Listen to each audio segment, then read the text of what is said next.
Hello student, आज हम अपनी इस वीडियो में बिजनेस एनवायरनमेंट के बारे में स्टडी करेंगे। लेकिन बिजनेस एनवायरनमेंट टू पार्ट्स से मिलकर बना है, बिजनेस और एनवायरनमेंट। तो इसके लिए सबसे पहले हमें दो टर्म को समझना होगा कि बिजनेस क्या होता है, एनवायरनमेंट क्या होता है। देखो, बिजनेस क्या होता है? बिजनेस एक इकोनॉमिक एक्टिविटी होती है जिसका मेन मोटिव होता है प्रॉफिट अर्न करना, जिसमें गुड और सर्विसेज का एक्सचेंज किया जाता है, सेल या परचेज किया जाता है।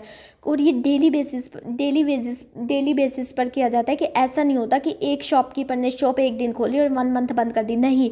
ये एक ऐसी एक्टिविटी होती है जो डेली बेसिस पर की जाती है। फॉर एग्जांपल, कोई पर्सन छोटी मोटी स्टॉल लगाता है और वो इस पर फल फ्रूट वगैरह बेचता है, तो ये भी उसका बिजनेस है, क्योंकि उसका मेन मोटिव क्या है? गुड और सर्विसेज की सेल करना, एक्सचेंज करना गुड और सर्विसेज को, और बदले में प्रॉफिट अर्न करना। तो बिजनेस क्या होती है? एक इकोनॉमिक एक्टिविटी जिसका मेन मोटिव होता है प्रॉफिट अर्न करना। इसके बाद हम समझते हैं एनवायरनमेंट। एनवायरनमेंट क्या होता है? एनवायरनमेंट होता है बिजनेस के आसपास की सराउंडिंग, मतलब जो फैक्टर बिजनेस के आसपास होते हैं और जो बिजनेस पर इफेक्ट डालते हैं, वो होता है बिजनेस का एनवायरनमेंट। अब हम इसको आगे स्टडी करेंगे। इससे पहले हम पढ़ते हैं कि जो बिजनेस होता है उसके दो कंसेप्ट होते हैं, एक होता है ओल्ड कंसेप्ट, एक होता है मॉडर्न कंसेप्ट। तो ओल्ड कंसेप्ट क्या होता है? ओल्ड तो बिल्कुल सिंपल होता है कि क्या होता है उसका main motive? Profit and services की एक्सचेंज करना, गुड एंड सर्विसेज की exchange of good and services, normally good या सर्विसेज को सेल करना और प्रॉफिट अर्न करना। बस इसमें ये ध्यान नहीं रखते कि जो एक्टिविटी हम कर रहे हैं वो कंज्यूमर को पसंद आ भी रही है या नहीं आ रही, उन्हें कोई प्रॉब्लम तो नहीं है, कुछ भी इसमें कंज्यूमर को ध्यान नहीं रखते हैं। बस हमारा मोटिव है गुड और सर्विसेज को सेल परचेज करो और बदले में प्रॉफिट कमाओ। इसके बाद आती है मॉडर्न कंसेप्ट। मॉडर्न आज के टाइम में कंज्यूमर मार्केट का किंग माना जाने लगा है, उसके बिना कोई भी एक्टिविटी सक्सेस नहीं हो सकती है जब तक वो राजी ना हो। इसलिए मॉडर्न कंसेप्ट में गुड एंड सर्विसेज के एक्सचेंज करके प्रॉफिट तो कमाया जाता है, बट इसके साथ साथ कंज्यूमर सेटिस्फेक्शन को भी ध्यान में रखा जाता है। इसमें यह ध्यान रखा जाता है कि हमारा कंज्यूमर राजी हो, तभी हमें ज़्यादा से ज़्यादा सेल होगी और ज़्यादा से ज़्यादा प्रॉफिट कमा पाएंगे। इसके बाद देखो, बिजनेस के कुछ फीचर्स भी आ जाते हैं। तो क्या होता है? Exchange and good and services की, गुड और सर्विसेज का एक्सचेंज करना, इसका मेन मोटिव होता है प्रॉफिट करना। मेन मोटिव होता है, इसमें क्या होता है? ये डेली बेसिस पर किया जाता है। रिस्क होता है, हर छोटी मोटी एक्टिविटी में रिस्क होता है। यूटिलिटी क्रिएशन किया जाता है, मतलब जो गुड्स होती है उनका जो प्रोडक्शन होता है वो एक स्पेशल जगह पर होता है, लेकिन कंज्यूमर तो दूर दूर तक फैले होते हैं। तो यहाँ पर गुड्स को कंज्यूमर तक पहुँचाया जाता है, इसके लिए बहुत सारी एक्टिविटी की जाती है। इसके बाद उनकी शेप वगैरह भी चेंज की जाती है, सही टाइम पर पहुंचाया जाता है जब उसकी ज़रूरत होती है। कंज्यूमर सेटिस्फेक्शन को ध्यान में रखा जाता है, इनोवेशन किया जाता है। इसके बाद आता है बिजनेस एक सोशल एक्टिविटी है, क्योंकि सोसाइटी में भी कंट्रीब्यूशन दिया जाता है। अब देखो, इसके बाद हम अपने मेन मोस्ट इम्पॉर्टेंट टॉपिक पर आ जाते हैं, एनवायरनमेंट। एनवायरनमेंट हम पहले ही समझ चुके हैं कि एनवायरनमेंट होता क्या है। कि एनवायरनमेंट होता है बिजनेस के आसपास की सराउंडिंग जो बिजनेस पर इफेक्ट डालती है। अब देखो, ये बिजनेस का एनवायरनमेंट टू टाइप का हो सकता है, internal environment, external environment. Internal environment क्या होता है?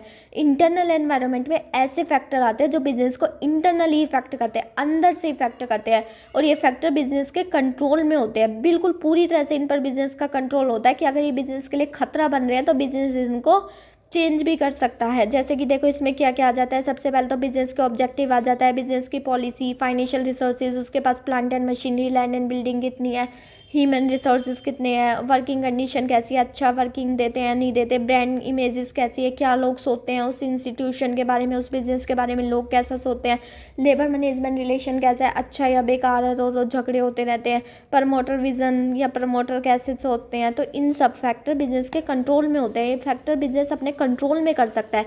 इसके बाद आता है माइक्रो और मैक्रो। ये किस में आते हैं? एक्सटर्नल में। एक्सटर्नल एनवायरनमेंट क्या होता है? जो बिजनेस को एक्सटर्नली बाहर से इफेक्ट करता है।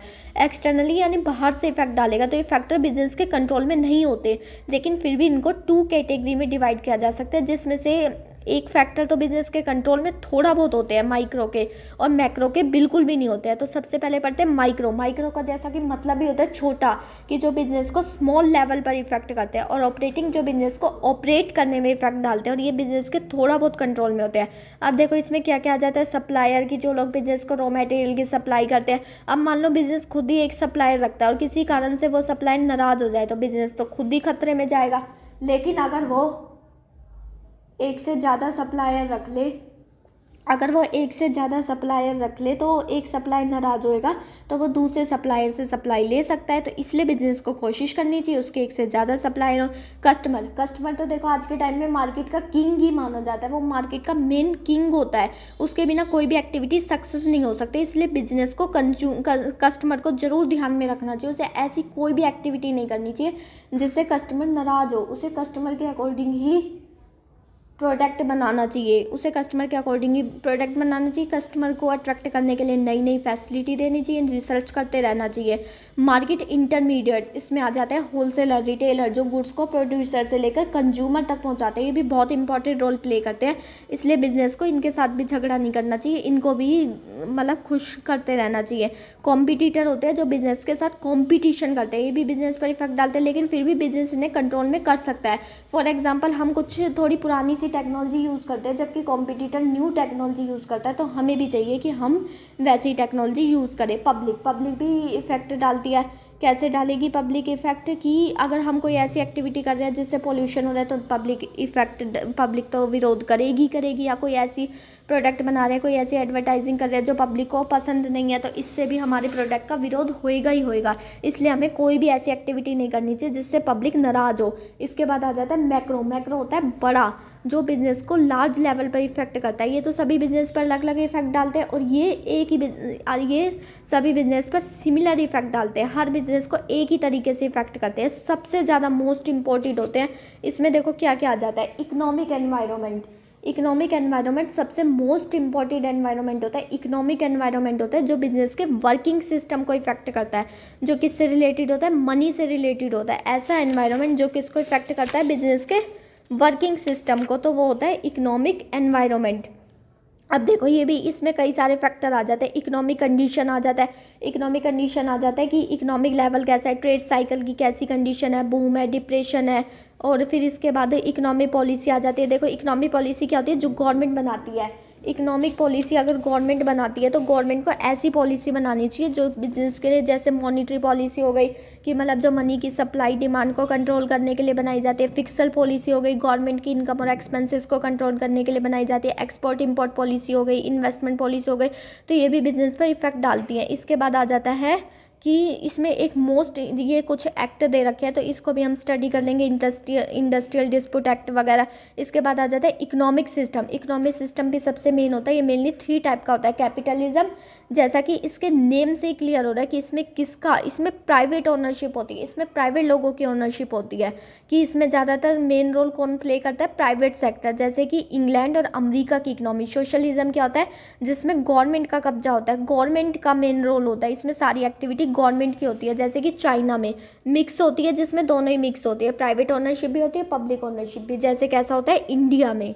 इसके अलावा कुछ इकोनॉमिक फैक्टर भी और भी हो सकते हैं। अब आता है पॉलिटिकल एनवायरनमेंट में जैसा कि इसके नेम से क्लियर हो रहा है कि गवर्नमेंट का बिजनेस पर क्या इफेक्ट पड़ रहा है। जैसे कि पॉलिटिकल आइडियोलॉजी ऑफ गवर्नमेंट की पॉलिटिकल आइडियोलॉजी कैसी है, कि मतलब गवर्नमेंट क्या सोचती है कि हम किन बिजनेस को प्रमोट करें और किन को ना करें। पॉलिटिकल स्टेबिलिटी कैसी है, कि अगर गवर्नमेंट बार बार चेंज होती रहती है तो उसके अकॉर्डिंग रूल रेगुलेशन भी चेंज होंगे, तो फिर उससे बिजनेस पर भी इफेक्ट पड़ेगा, क्योंकि बिजनेस को उसके अकॉर्डिंग ही चेंज होना पड़ेगा। इसलिए हमें देखना पड़ता है कि पॉलिटिकल स्टेबिलिटी कैसी है, अगर रिलेशनशिप कैसी है अदर कंट्री के साथ, कि बार बार युद्ध होता रहता है तो फिर वॉर की चीज़ें बनानी पड़ेगी और बहुत ज़्यादा इसमें वेस्टेज जाएगी। तो इसलिए अगर शांति रहे तो देश में वही अच्छी होती है। डिफेंस पॉलिसी कैसी है, वेलफेयर एक्टिविटी क्या की जाती है, और फिर सेंट्रल गवर्नमेंट की रिलेशनशिप कैसी है, तो ये सब फैक्टर भी बिजनेस पर इफेक्ट डालते हैं। इसके बाद आ जाता है सोशल कल्चर एनवायरनमेंट क्या होता है, कि बिजनेस एक सोसाइटी का इम्पोर्टेंट पार्ट होता है। ये दोनों एक दूसरे से लिंक होते हैं। क्यों? क्योंकि बिजनेस में जो लोग काम करते हैं वो सोसाइटी से तो आते हैं, ये थोड़ा ना कहीं और से आते हैं, तो वो सोसाइटी से ही आते हैं। इसके अलावा जो बिजनेस को रिसोर्सेज मिलते हैं वो भी सोसाइटी से मिलते हैं, तो इसका सोसाइटी के साथ एक इम्पॉर्टेंट लिंक होता है। इसलिए इसको ऐसी कोई भी एक्टिविटी नहीं करनी चाहिए जिससे सोसाइटी पर नेगेटिव इफेक्ट पड़े, जो लोगों को इफेक्ट करे। जैसे कि इसको कल्चर को भी ध्यान में रखना चाहिए। अलग अलग कल्चर में, अलग अलग कंट्री में अलग अलग हैबिट, कल्चर सिस्टम अलग अलग होता है, तो उसी के अकॉर्डिंग प्रोडक्ट में चेंज करना चाहिए, उसी के अकॉर्डिंग प्रोडक्ट को सेल करना चाहिए। फॉर एग्जांपल जैसे कि जैन धर्म के लोग होते हैं, वो सी फूड इंडस्ट्री, सिगरेट के प्रोडक्शन में वर्क नहीं करते क्योंकि उनका धर्म ऐसा नहीं करता। तो कल्चर भी बिजनेस पर बहुत ज़्यादा इफेक्ट डालता है। बिजनेस को कभी भी अपनी सोसाइटी से रिलेशन नहीं तोड़ना चाहिए, उसे सोसाइटी के लिए कुछ ना कुछ करते रहना चाहिए जिससे सोसाइटी के लोग उसका विरोध ना करें। इसके बाद आता है टेक्नोलॉजिकल एनवायरनमेंट। ये सबसे मोस्ट इंपॉर्टेंट एनवायरनमेंट होता है कि टेक्नोलॉजी का बिजनेस पर क्या इफेक्ट पड़ रहा है। देखो आज के टाइम में कंप्यूटर आ गया, तो आज के टाइम में सारे काम कंप्यूटर से होने लगे हैं, तो इसका क्या इफेक्ट पड़ा है, इससे देश में अनएम्प्लॉयमेंट बढ़ गई है क्योंकि उन्हीं लोगों को वर्क मिलता है जिन्हें कंप्यूटर चलाना आता है, मगर जो जिन्हें हाथ से वर्क करना आता है, जो हाथ से वर्क करते हैं बट कंप्यूटर से वर्क करना नहीं जानते, तो वो लोग बेरोजगार हो गए हैं, अनएम्प्लॉयमेंट हो गए हैं, उनसे रोजगार छिन गया है। इसलिए टेक्नोलॉजी भी बहुत ज़्यादा इफेक्ट डालती है। इनोवेशन के कारण हर रोज न्यू टेक्नोलॉजी आ जाती है, तो ये बिजनेस पर बहुत ज़्यादा इफेक्ट डालती है। इसलिए बिजनेस को इसके अकॉर्डिंग चेंज होना पड़ता है। बिजनेस को भी इसके अकॉर्डिंग चेंज होने के लिए लगातार इनोवेशन करनी पड़ती है, और इसके लिए बिजनेस में एक अलग से इनोवेशन एंड रिसर्च डिपार्टमेंट भी बनाया जाता है जो इनोवेशन करता रहता है कि कंज्यूमर की क्या डिमांड है, कौन से प्रोडक्ट उन्हें राजी कर सकते हैं, क्या क्वालिटी हम रखें।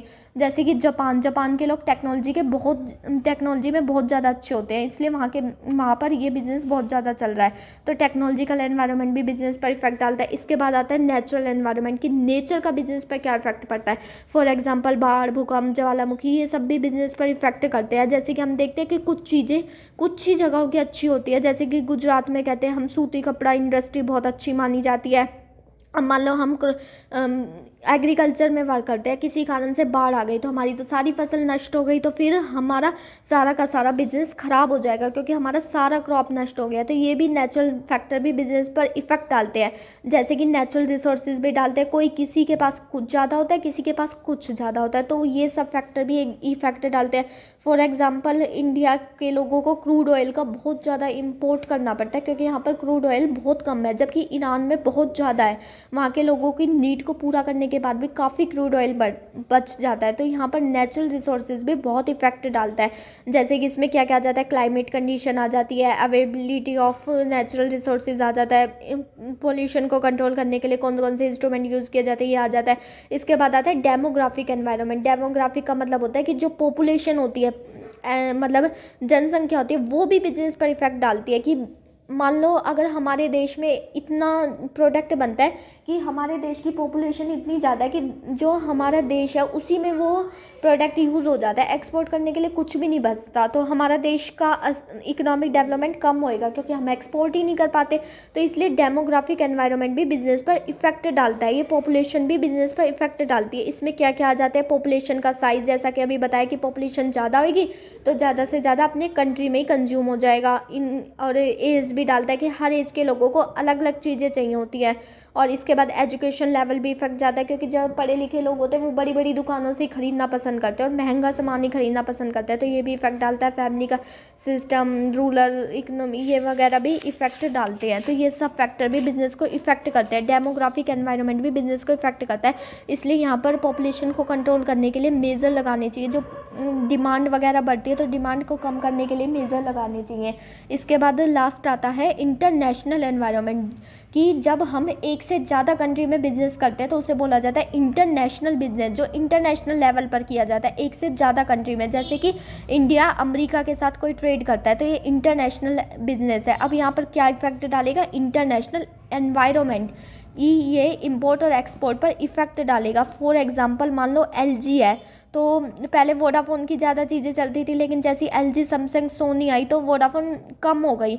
वोडाफोन की अब बहुत ही कम चीज़ें आती है, तो ये फैक्टर भी बिजनेस पर इफेक्ट डालता है। जैसे कि मान लो कोई वार वगैरह हो जाता है, अमेरिका में कोई वार हो गया तो वहाँ पर बहुत ज़्यादा क्राइसिस क्रिएट हो जाते हैं, तो ये भी फैक्टर बिजनेस को इफेक्ट करते हैं। जैसा कि हम इसके कुछ फीचर्स भी स्टडी कर सकते हैं कि कॉम्प्लेक्स होते हैं, इनको पहचाना नहीं जा सकता, डायनामिक, कॉन्टीन्यूसली चेंज हो सकते हैं। अब हम करें तो करें क्या, क्योंकि ये तो चेंज होते रहते हैं, अलग अलग फर्म पर अलग अलग इफेक्ट डालते हैं। शॉर्ट टर्म या लॉन्ग टर्म इफेक्ट हो सकता है कोई शॉर्ट टर्म के लिए इफेक्ट करे, कोई लॉन्ग टर्म के लिए करे। और जो एक्सटर्नल फैक्टर होता है उन पर कोई कंट्रोल नहीं होता, अनसर्टेन होता है, इंडिपेंडेंट होता है, कब कौन सा चेंज हो जाए कुछ पता नहीं होता। तो इसलिए बिजनेस को इनके अकॉर्डिंग तो वैसे ये बिजनेस के कंट्रोल में बिल्कुल नहीं होते, जो ये मैक्रो लेवल के होते हैं, और ये सिमिलर इफेक्ट डालते हैं। लेकिन फिर भी बिजनेस को इनके अकॉर्डिंग अपने को चेंज करते रहना चाहिए और बिजनेस को बिजनेस को इनके अकॉर्डिंग चेंज होते रहना चाहिए और इनके लिए इनोवेशन वगैरह भी करते रहना चाहिए। तो स्टूडेंट, ये था हमारा आज का टॉपिक। अगर आपको कोई भी डाउट हो तो आप कमेंट बॉक्स में कमेंट टाइप करके पूछ सकते हैं। Please like and subscribe my channel.